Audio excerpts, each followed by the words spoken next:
Assalamualaikum warahmatullahi wabarakatuh. Waalaikumsalam. Sobat Kicau Jelata, ketemu lagi dengan saya Bang Jela dan Bang Kica dari Kicau Jelata. Kalau kita lihat mengenai profesionalisme di orang Minang ini, mungkin ini ada peribahasa ya yang bisa saya bacakan ke teman-teman Kicau Jelata, yang isinya kurang lebih begini: kepalang tukang binaso kayu, kapalan cadia binaso ada, kepalang alim rusak agama, kemudian kepalang paham kacau negari. Nah, saya bisa jelasin nih mengenai kepalang ini. ya. Kepalang itu artinya nanggung. Bisa kalau orang sekarang bilang ya kena tanggung. Tanggung itu kalau sesuatu yang serba tanggung, serba tidak mencukupi, itu akan membuat semua berantakan. Betul. Kayu-kayu yang bagus, kalau tukangnya kepalang, ya hancur semua kayu-kayu itu. Ya, dipahatin berantakan ya. Berantakan. Oke. Kemudian untuk yang agama, kalau ilmunya kurang, kacau agama, rusak agama. Umat ya. Rusak umat. Ya. Kapan saja. Jadi kecerdasan lah istilahnya, kecerdasannya kurang, ya rusak ada. Ya. Nah, masalah pemahaman atau ilmu, kalau ilmunya kepalang, Ya. kacau negara. Betul. Negeri ini kacau. Apalagi kalau seorang pejabat publik dia nggak paham posisinya, itu bahaya banget kan. Itu gini, dia diberi eksklusivitas luar biasa oleh masyarakat, baik itu kewenangan, baik itu fasilitas segala macam, dan dia nggak paham bahwa itu semua dia dapatkan dengan ada kewajiban ya. Betul. Yang harus dia tunaikan gitu kan. Nah, ini bahaya banget kalau pejabat publik kita pilih nggak paham standing posisinya, begitu ya maksudnya. Betul sekali. Artinya proses awalnya ini mungkin harus dilaksanakan dengan sebaik-baiknya juga. Artinya seleksi awal ataupun mencari bibitnya itu harus dari awal. Ya, sekarang apa sebenarnya penyebab dari semuanya ini? Artinya begini loh, kita lihat kadang-kadang kan pejabat publik ini di semua level ya, di semua level, kita nggak bilang di semua level lah, kadang-kadang nggak nyambung dengan masyarakatnya. Itu bisa kita lihat dengan banyaknya keluhan, banyaknya komplain, dan kasat mata kita lihat memang masih banyak orang yang nggak tersentuh dengan kebijakan-kebijakan publik yang sifatnya mencerdaskan, memperbaiki taraf kehidupan. Menurut Bung Jela itu apa kira-kira, apa namanya itu penyebabnya? Yang saya lihat penyebab yang utama ini ya, ini pemikiran saya yang penyebab utama ini adalah tidak adanya sekarang ini yang namanya penjenjangan. Jadi bibit sudah dipilih dengan secara juga tidak terlalu selektif barangkali. Kemudian di dalam perjalanannya bibit yang dipilih langsung melejit. Ya. Sementara yang kita lihat dari zaman dulu sampai sekarang di luar negeri pun yang namanya penjenjangan itu harus ada. Ya, kita menghargai sekali TNI, Polri dan pegawai negeri ya. Setiap mau naik pangkat sekolah, sekolah. Itu ilmu. Sekarang saya punya duit, saya punya banyak uang banyak, kamu tahu dari mana ya, tahu-tahu saya mencalonkan diri jadi caleg, jadi calon bupati, wali kota, jadi sementara ilmunya apa? Nah, di situ mungkin ya perlu penjenjangan dan pembekalan. Ya mungkin kelihatannya sih kuno ya, kuno, tapi ini basic menurut saya. Gimana Bang? Jadi artinya yang Bung Jela ingin katakan bahwa ada yang salah dalam seleksi kepemimpinan nasional ya. Kalau kita lihat kan sebenarnya jalan untuk menuju pejabat publik di negeri ini itu kan seleksinya parpol ya. Nah, partai politik ini adalah semacam mesin yang memproduksi calon-calon pemimpin. Baik itu di legislatif maupun di eksekutif, ya kan. Nah, inilah sebenarnya sumber utama kerusakan ini ya, atau katakanlah keadaan ini ya. Bagaimana mungkin partai politik ini semuanya ada kantor di ibu kota negara. Ini yang kecil aja kita kasih contoh aja ya. Punya kantor pusat di ibu kota negara. Kemudian di puluhan provinsi dan ratusan kabupaten kota. Artinya ada infrastruktur yang mereka harus biayai. Betul. Dengan tidak murah. Dengan tidak mudah. Gitu. Mudah dan murah. Harganya. Nah, sementara negara tidak menyediakan alokasi anggaran yang cukup, yang fully funding terhadap parpol ini. Gitu. Nah, kira-kira apa yang terjadi? Kemungkinan pertama, si caleg, ya masih caleg dia ini, dia akan berlomba-lomba menawarkan, ya ini kaitannya dengan nggak punya kapasitas tapi punya uang ya, kepada parpol. Saya kasih ini, kasih ini. Saya mau dong dicalonkan gitu kan. Itu satu.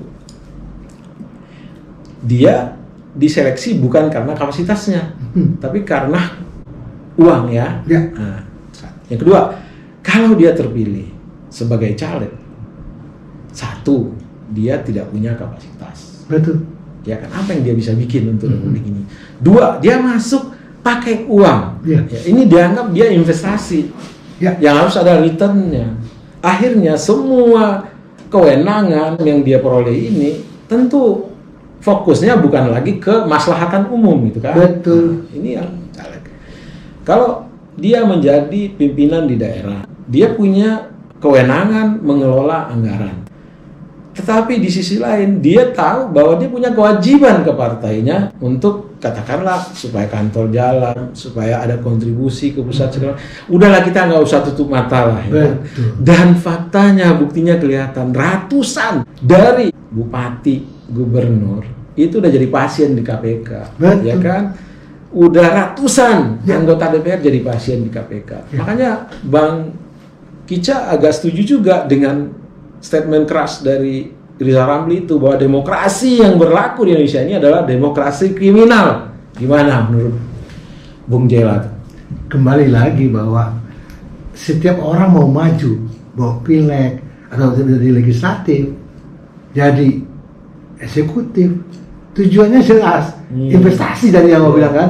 Kenapa? Karena dibutuh uang untuk butuh uang pangkal atau uang awal untuk dia bisa bergerak ke sana.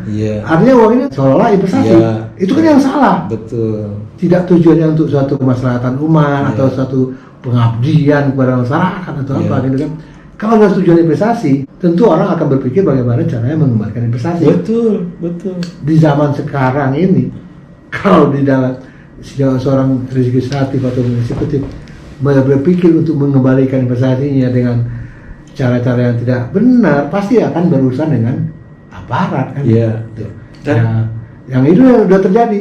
Sudah berapa banyak kepala daerah, gubernur, bupati, anggota dewan menjadi pasiennya KPK. Ada Bang Kicca yang sangat khawatir saat ini. Jadi culture ini, karena mereka mendominasi ya kebijakan publik, itu di beberapa kantor, institusi yang sebenarnya sistem mereka, merit sistemnya udah berjalan dengan bagus, seleksi kepemimpinan itu benar-benar berdasarkan satu senioritas, tapi bukan hanya senioritas, kapabilitas, kapasitas segala macam gitu kan, udah benar-benar bagus lah.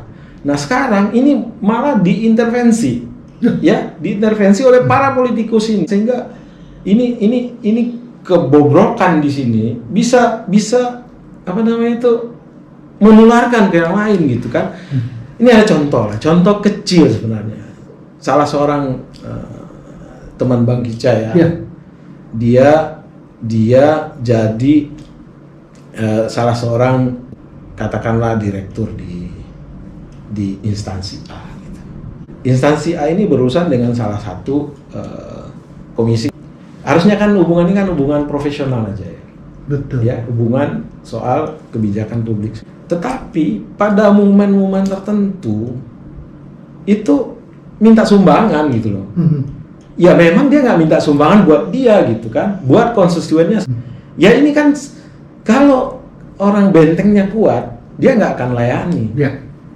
Tapi kalau orang bentengnya lemah, artinya dia juga ketakutan nih, bisa jabatannya terancam, dia akan ikut permainan itu kan.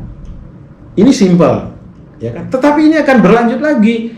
Dia bisa akan mencalonkan orang yang mau dia tekuk gitu kan, ditaruh di sana dengan power. Nah ini kan kalau dibiarkan berlarut-larut sistem seleksi kepemimpinan nasional seperti ini, artinya kita ini pelan-pelan gali kubur rame-rame untuk kita semuanya berkubur di kubangan yang kita nggak tahu kapan dan di mana keluarnya gitu.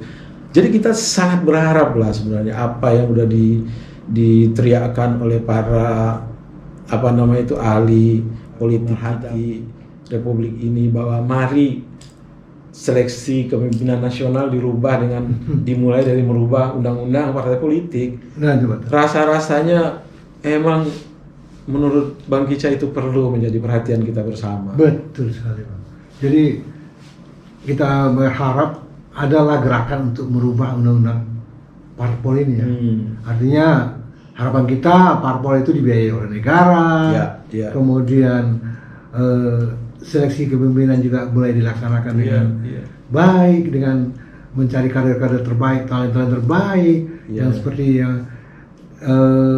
yang dia pernah kita bahas mengenai rumah makan Padang kan. Yang lagi kita dapat dihadapkan ke pilihan yang tidak bagus. Artinya gini, yang tidak kita sukai atau gimana ya. Di rumah makan Padang itu banyak sekali etalase. Ada banyak makanan bermacam-macam. Ada rendang, ada ini, ada segala macam lah, yang ayam segala macam. Kemudian kita masuk ke rumah makan Padang, di meja kita dikasih telur ataupun goreng tempe. Cuman dua itu yang pilihannya. Padahal ada banyak yang yang bermacam-macam itu. Ya boleh yang macam-macam itu kita anggap lah. Begitu banyak talenta yang sudah sekolahnya tinggi-tinggi, lulusan luar negeri, pengalamannya di mana-mana. Tapi karena tidak punya jalur, tidak ada untuk dibawa ke meja makan kita. Yang kita temukan hanya telur sama tempe. Kurang lebih seperti itu, Bang. Betul, bahkan kalau nggak salah tuh Refli Harun pernah menghitung, itu nggak sampai 7-8 triliun ya. Artinya budget yang kalau kita mau funding ini partai politik ya sekitar segitu 7-8 triliun gitu. Bayangkan lah dengan ya kerusakan di mana-mana sekarang ini ya. Itu kan sebenarnya kan istilahnya itu udah sedih banget kita, pemimpin yang kita pilih yang istilahnya itu kita anggap orang terbaik, tahu-tahu pakai baju oranye di KPK. 1-2 itu oke lah, deviasi yang tolerannya masih bisa kita terima. Tapi ratusan, Bung Jela, kalau kita keluar negeri, tutup muka kita harusnya. Kalau memang kita manusia berharkat gitu. Kenapa? Representatif semua pemimpin lebih banyak pakai pakaian oranye begitu. Itu, waduh, udah harkat, udah harga diri kita itu sebenarnya. Harga diri bangsa. Dan gue udah nggak tahu lagi deh mau ngomong apa ini, ya kan? Fakta udah membuktikan, tapi kita nggak juga berhanjak bahwa ini buruk. Betul. Kenapa nggak berangkat kita ke yang lebih baik itu? Apa menurut Bung Jela? Apa ada konteksnya dengan orang-orang yang ingin menjaga eksklusivitas dia sebagai penentu republik ini? Atau ada lagi orang kuat di belakang sana yang invisible head? Coba. Bisa jadi. Seperti yang udah banyak dibahas oleh pakar-pakar kan, bahwa negara kita ini demokrasi oligarki ya gitu. Kriminal. Demokrasi kriminal itu kata Bang Rizal Amri. Oligarki ya. Tapi ada lagi pakar-pakar lain bilang bahwa oligarki. Jadi yang mengatur kekuasaan ini adalah oligarki yang punya modal. Nah ini seperti apa nih pakar-pakar kita ini semuanya ya bisa mungkin menggiring masyarakat lah untuk mulai berubah ke arah yang lebih baik lagi ya. Kalau enggak kita akan menuju kehancuran, Bang. Sungguh-sungguh menuju kehancuran negara ini. Dan mungkin bagi kita ya udah selesai ya. Kita mungkin durasi udah pendek kita. Tapi kan kita pengen lihat anak, cucu, cicit yang punya istilahnya itu pewaris negara ini lah. Iya. Artinya dia dengan dada, ini Indonesiaku ya kan. Aku mau ke sana, ini surgaku gitu loh kan. Kita pengen lah seperti itu. Sangat pengen sekali. Iya. Kemarin kan 75 tahun merdeka. kita kan sempat bahas ya soal apa yang dirasakan masyarakat ya kan. Betul. Waduh, mau ketawa juga itu ya. Artinya ternyata ada hal yang celotnya malah, emang sudah merdeka? jadi sebenarnya ya kalau apa namanya itu negara, katakanlah orang-orang yang kita beri kepercayaan untuk menyerap aspirasi masyarakat, publik ini benar-benar down to earth, ya kan? Ya. Ya, mereka akan dengan amat sangat akan ternyuh. Kalau hati nuraninya masih hidup, pasti mereka akan berusaha membuat semua kebijakan publik, ya kalau legislatif ya regulasi yang benar-benar untuk kepentingan orang banyak gitu ya. Tapi kalau mereka ya tidak down to earth, yang seperti yang tadi itu, karena punya uang masuk menjadi calon, ya mereka menganggap ini bagian dari pekerjaan bukan pengabdian gitu kan. Kalau itu bagian dari pekerjaan bukan pengabdian, ya udahlah, selesailah pembicaraan gitu ya. Betul sekali Bang. Jadi mari kita himbau ya, dan juga berdoa pada Yang Maha Kuasa Allah Subhanahu wa Ta'ala supaya negara kita ini kembali menjadi negara yang baldatun thayyibatun ya. Warabul Ghafur ya. Jadi negara Gemah Ripa Lojinawi, supaya yang dicanangkan oleh penduduk-penduduk kita ini. Betul. Harapan kita sebagai jelata ya mungkin seperti itu Bang.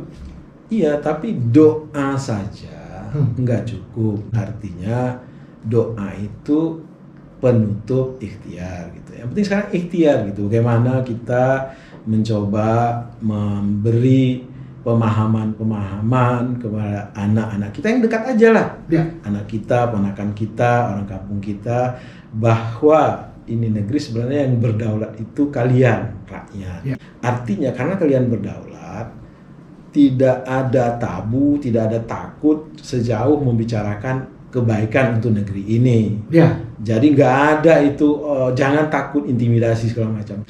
Jadi secara personal kita nggak boleh ya kan menyerang orang segala macam. Ya. Tetapi kalau untuk kebijakan publik itu harus kita kritisi, itu hak kita sebagai manusia atau rakyat yang berdaulat.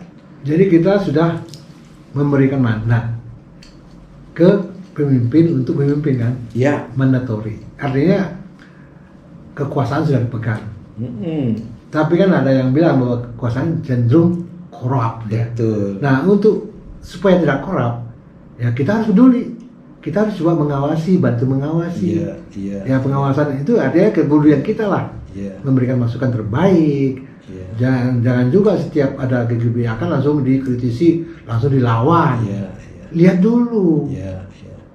Kalau memang bagus ya kita support gitu kan. Iya. Jadi yang penting mari sama-sama kita menggunakan hak sebagai warga negara. Betul. Tapi untuk tujuan kebaikan, bukan untuk penghancuran kan gitu. Gimana Bang? Iya, ada kadang-kadang Bang Kica sedih juga ya. Ini kan kita 75 tahun merdeka ya kan. Di sekolah juga enggak tahu lah apa masih belajar yang namanya civic ya, PKN gitu kan. Masih ada yang bertanya anak muda, untuk apa kita kritis? Ya bukankah tugas kita hanya belajar yang benar? Jadi ini sedih, menyedihkan pertanyaannya. Ya. Mungkin Bang Kica mau jelasin gitu. Kenapa kita harus kritis gitu. Begini loh.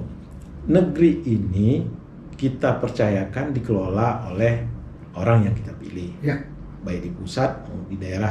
Yang kita pilih itu dua.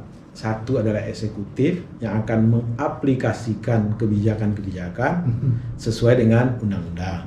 Undang-undang itu dilahirkan oleh legislatif, kan? Nah, apa yang akan mereka lakukan? Tujuannya cuma simpel saja kalau berdasarkan pembukaan Undang-Undang Dasar 45 itu. Memajukan kesejahteraan umum ya. Kesejahteraan umum. Mencerdaskan kehidupan bangsa. Intinya bahasa ringkasnya, tugas negara itu mendistribusikan keadilan sosial. Ya. Betul. Sekarang pemerintah atau orang yang kita percaya ini, kita beri kewenangan untuk apa? Memungut pajak dari kita. mencari penghasilan yang sifatnya non pajak ya, penerimaan bukan pajak, berhutang ke luar negeri, mengelola sumber daya alam, mengadakan perikatan-perikatan dengan pihak ketiga yang akan menguntungkan. Semua yang dilakukan itu menghasilkan uang. Uang ini harus didistribusikan.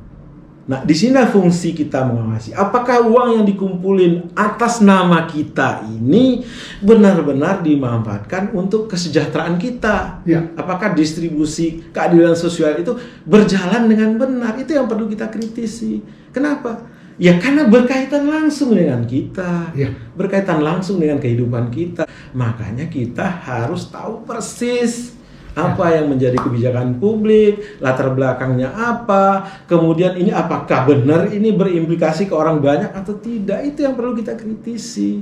Betul. Jadi ya itulah 75 tahun merdeka, sih ada aja yang bertanya untuk apa kita kritis Ya gitu. mungkin pertanyaannya begini Bang, dia bingung bagaimana cara saya mengawasi gitu kan. Iya. Ya saya juga mengimbau jangan langsung juga kita yang mengawasi karena sudah ada lembaga-lembaganya. Tinggal kita memberikan masukan ke lembaga-lembaga yang melakukan pengawasan itu. Inilah kepedulian kita. Jangan ikut-ikutan pula kita yang datang kemana-mana mengawasi langsung, itu salah. Ya, problemnya ada saluran yang tersumbat, ya kan? Yang seperti tadi itu. Kalau para legislator ini down to earth, benar-benar dia menyerap aspirasi publik, ya tentu kebijakan yang dilahirkan pastilah menguntungkan orang banyak ya distribusinya. Ini kan masalahnya kita punya problem ya, kembali lagi sekarang. Jadi kritis di sini ini ya artinya ya sekedar kita diskusi soal negara segala macam ya, kalau kita nggak bisa merubah, kita harus hidupkan terus ini. Bahwa ini hak kita sebagai orang berdaulat mengkritisi. Nggak bisa sekarang ya, nanti pada saatnya ada pemilihan baru ya kita ya dalam tanda petik ya kita cari-cari, kita seleksi benar lah gitu kan, orang-orang yang kita mau pilih gitu kan. Jadi intinya politik ini bukan sesuatu yang tabu. Politik ini bukan hanya dibicarakan pada saat pilkada, pilpres, tidak. Politik ini keseharian kita, nafas kita. Sekolah itu ada politik di sana karena ada budget ke sana. Jalan raya ya kan. Bahkan yang seperti Bang Ica bilang, petani di pojok desa sana soal pupuk aja ujungnya ke politik. Nah, betul. Jadi ya politik ini nafas kita. Jadi jangan sampai kita tabu berpolitik. Itu dia. Kan sudah ada pepatah yang mengatakan kalau Anda tabu dengan politik, orang lain yang akan mengatur. Orang lain yang akan berpolitik, orang lain akan mengatur Anda gitu. Gitu. Jadi sehingga mari kita, kalau ada tadi Bang bilang saluran-saluran penyampaian aspirasi tersumbat, ya kita himbau tolong dibuka lagi lah. Karena ini untuk kebaikan kemaslahatan umat gitu kan. Ya kan? Jadi tetap kita bergerak menyampaikan masukan-masukan, perbaikan-perbaikan ya seperti kita sekarang ini. Betul. Hanya ini yang kita bisa lakukan sekarang. Mudah-mudahan sampai ke pihak-pihak yang berkompeten untuk mengambil satu kebijakan. Ibarat kata ya, kalau pemimpin itu katakanlah kita lihat jalannya nyasar, ya kan? Yang kalau kita diamkan, mungkin dia kejeblos. Nah, karena rahim kita kritisi, jalannya salah ke sini. Jadi kalau mereka menyambut bahwa dikritik masyarakat itu bagian dari rahim sayangnya masyarakat, tentu akan terjadilah silaturahmi yang bagus antara penguasa dengan rakyat jelata. Tapi kalau dia anggap bahwa aku adalah sang raja, kalian adalah jelata yang harus menghamba, tunggu waktunya, semua celaka. Semua celaka. Itu hukum besi alam. Semua akan ada akhirnya. Ya kan? Semua akan ada akhirnya. Ya, itu hukum besi alam. Gitu.